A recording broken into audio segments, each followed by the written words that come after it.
Hi friends. Thooyamalli அரிசியில முறுக்கு எப்படி செய்யலான்னு பார்க்கலாம் வாங்க. 2 டம்ளர் தூயமல்லி அரிசி எடுத்துக்கணும். 1 டம்ளர் 200 கிராம் வரும். ஸோ மொத்தமா 400 கிராம் வந்துட்டு நான் அரிசி எடுத்திருக்கேன். இத 2, 3 டைம் வாஷ் பண்ணிட்டு, தண்ணி ஊத்தி ஒரு 3 ஹவர்ஸ் ஊற வச்சுறணும். 3 to 4 ஹவர்ஸ் ஊறுனதுக்கு அப்புறமா மிக்ஸி இல்லாட்டி கிரைண்டர்ல வந்து நல்லா அரைச்சு எடுத்துக்கணும்.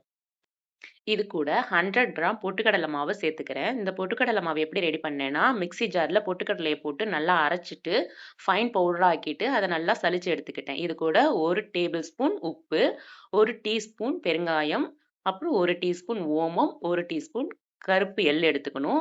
எள்ளையும், ஓமத்தையும் நல்லா வாஷ் பண்ணிட்டு அதுக்கப்புறமா ஆட் பண்ணிக்கோங்க. தூசி எதுவும் இருக்கும்.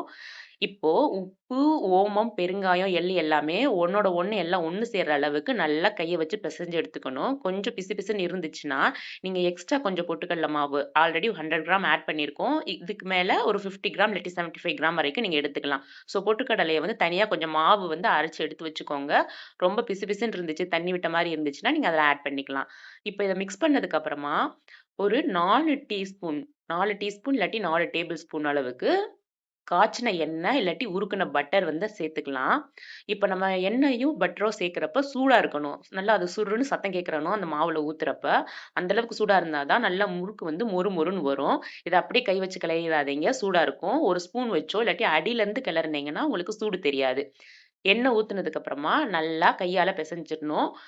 நான் சொன்ன மாதிரி கொஞ்சம் தண்ணியா இருந்துச்சு, இலக்கமா இருந்துச்சுன்னா, நீங்க எக்ஸ்ட்ரா கொஞ்சோண்டு 50 கிராம் அளவுக்கு பொட்டுக்கடல மாவு சேர்த்துக்கலாம். ஸோ பொட்டுக்கடல மாவு சேர்த்ததுக்கு அப்புறமா உங்களுக்கு கையில ஒட்டாத அளவுக்கு, அந்த பாத்திரத்தில ஒட்டாத அளவுக்கு நல்லா ஒரு மாவு வந்து சூப்பரான கன்சிஸ்டன்சில கிடைக்கும். அந்த மாவு வந்து ரொம்பயும் கட்டியாவும் இருக்கக்கூடாது, ரொம்ப இலகலாவும் இருக்கக்கூடாது. ஒட்டாத அளவுக்கு வரணும். அப்புறம் நம்ம வந்து முறுக்களுக்குள்ள போட்டு பிழிஞ்சு எடுத்துக்கலாம். ஒவ்வொரு பாரம்பரிய அரிசியுமே ஒவ்வொரு மருத்துவ குணத்த கொண்டது. நான் எடுத்திருக்க இந்த தூயமல்லி அரிசி வந்து முழுக்க முழுக்க இயற்கை வேளாண்மை முறையில விளைந்தது. இந்த அரிசியோட பயன்கள பத்தி சொல்றேன் கேட்டுக்கோங்க. தூயமல்லி அரிசி மத்த அரிசிகள் மாதிரி இல்லாம, அது பேருக்கு ஏத்த மாதிரி தூய்மையா மல்லிப்பூ போல இருக்கும். நம்ம சாதத்துக்கு ஏற்றது. வெள்ளை அரிசி வகைய சேர்ந்தது. நம்ம நார்மலா ஒயிட் ரைஸ் சேர்த்துக்கிறோம்ல, அதுக்கு பதிலா இந்த தூயமல்லி அரிசிய வந்து மாற்றா எடுத்துக்கலாம்.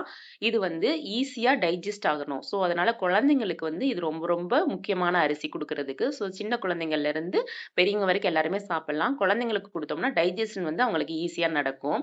அதேபோல நார்மலா நம்ம ஒயிட் ரைஸ் சாப்பிடுறப்போ, நம்மளோட சாப்பிட்டு முடிச்சோனே சுகர் இருக்கிறவங்களுக்கு பிளட் குளுக்கோஸ் லெவல் வந்து சட்டுன்னு இன்கிரீஸ் ஆகும்.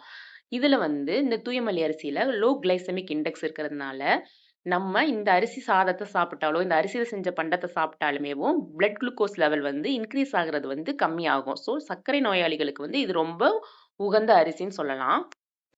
தூயமல்லி அரிசியில விட்டமின் அண்ட் ஃபைபர் கன்டென்ட் நெறைய இருக்குது. கட்ஸ்க்கு ரொம்ப நல்லது. அதேபோல நரம்பு சம்மந்தப்பட்ட பிரச்சனைகள வந்து இது குணமாக்கும். ஸோ நரம்பு சம்மந்தமா பிரச்சனைகள் இருக்கவங்க இத எடுத்துக்கிட்டோம்னா, நரம்புகள் வந்து பலமாகும்னு சொல்லுவாங்க.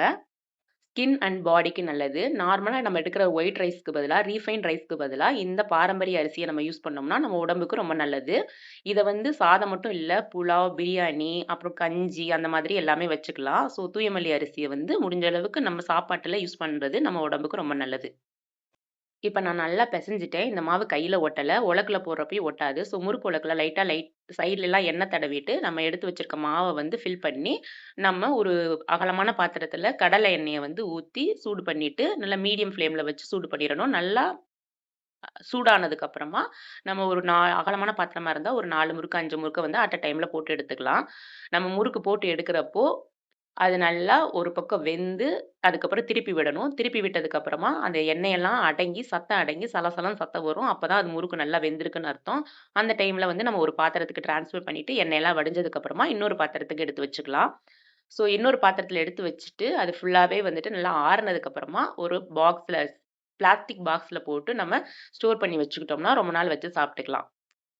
நீங்களும் இதே மாதிரி உங்க வீட்ல இந்த மாதிரி பாரம்பரிய அரிசிகள வச்சு டிஃபரெண்ட்டா ஸ்நாக்ஸ் பண்ணி பிள்ளைங்களுக்கு குடுங்க. ரொம்ப சந்தோஷப்படுவாங்க.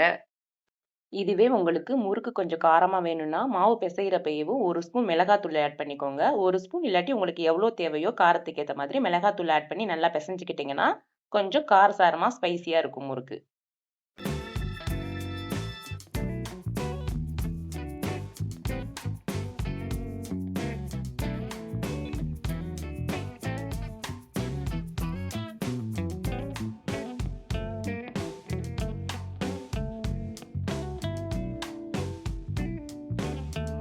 நான் செஞ்ச இந்த முறுக்கு நல்லா மொறு மொறுன்னு டேஸ்ட்டா இருந்துச்சு. மத்த முறுக்க விட இதோட டேஸ்ட் கொஞ்சம் டிஃப்ரெண்ட்டாவே இருந்துச்சு. கொஞ்சம் கூட எண்ணெய் குடிக்கவே இல்ல. நீங்களும் இதே மாரி செஞ்சு பாருங்க. தேங்க்ஸ் ஃபார் வாட்சிங்.